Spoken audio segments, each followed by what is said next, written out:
All right, we're going to do lesson number 70 today, reducing fractions before multiplying. All right, so before we talk about multiplying fractions, let's just review reducing fractions. This is very easy. 5 divided by 5. Okay, 5 divided by 5. Well, we can cancel both these out because they're both divisible by 5, and we can say 1 over 1. So this is really 1 over 1, and which is a 1. Now, if you had something like this, 10 over 5, these are both divisible by 5 as well. So this would be 2 over 1. 10 divided by 5 is 2. 5 divided by 5 is 1. So on and so forth. You can reduce anything. Now, let me grab an eraser really fast. Erase this. If you have something like, let's say, 5 over 7 times, let's say, 3 over 5. Now this is the same as 5 times 3 over 5 times 7. Okay? Now if you remember from the previous little example about reducing, you know you can reduce those two to 1. And so all you have left is 3/7. Well, they actually call this, instead of reducing fractions before multiplying, they also call this cross-canceling.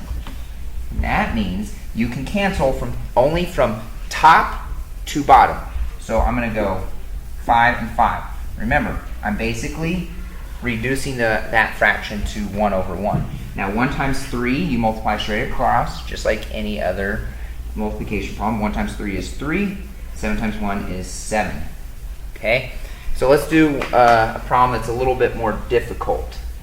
Let's do, let's say, 2 over 14 times 6 over 7.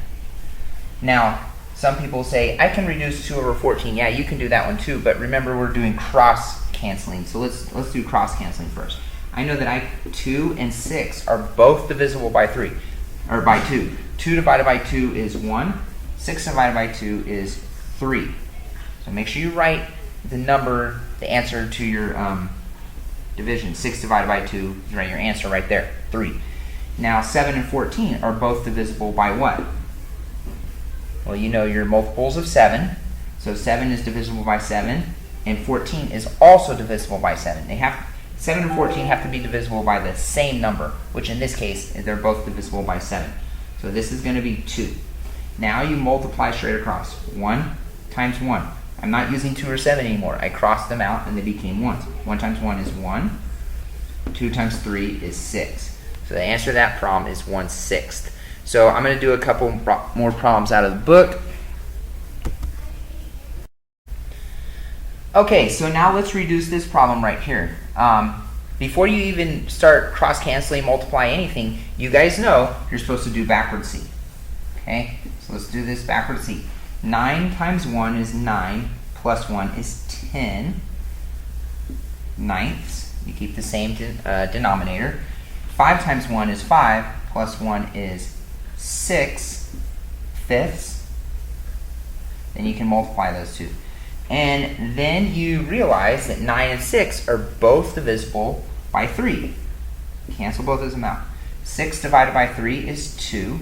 9 divided by 3 is 3. And then you notice 5 and 10 are also both divisible by 5. So 5 divided by 5 is 1. 10 divided by 5 is 2.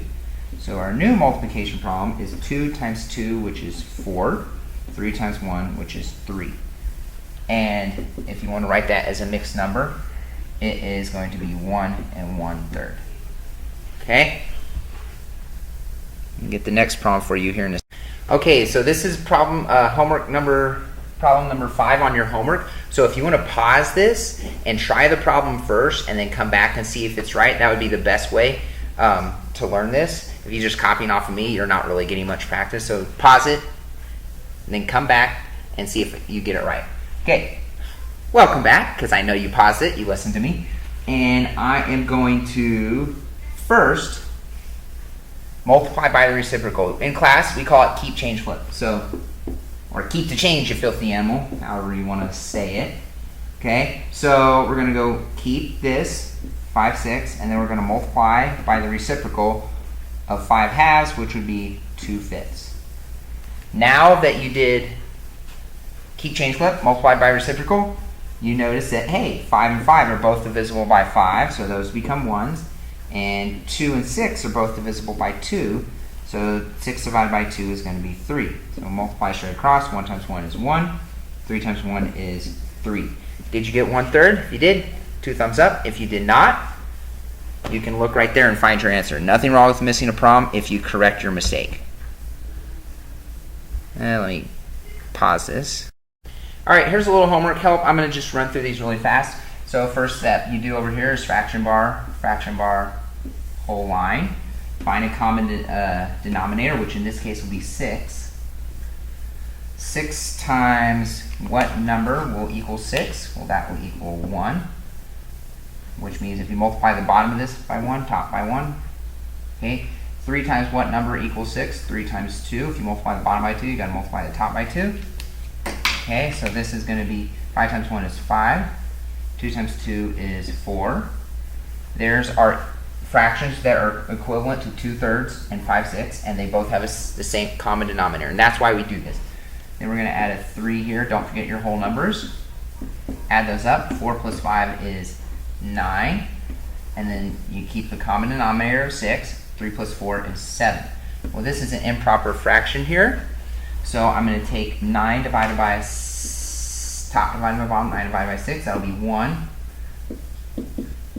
With a remainder of 3. So we're going to put that there, and so this is equal to 1 and 1/2. So erase this, add in 1 and 1/2 there, which will be 8 and 1/2. So that should be your answer there. All right, this problem right here gets at the heart of what average is. So we know that this right here is a 5, and we know that this right here, 1, 2, 3, 4, 5, 6, 7, 8, that's going to be 5 and 8/10, and then this is going to be 4 and 5/10.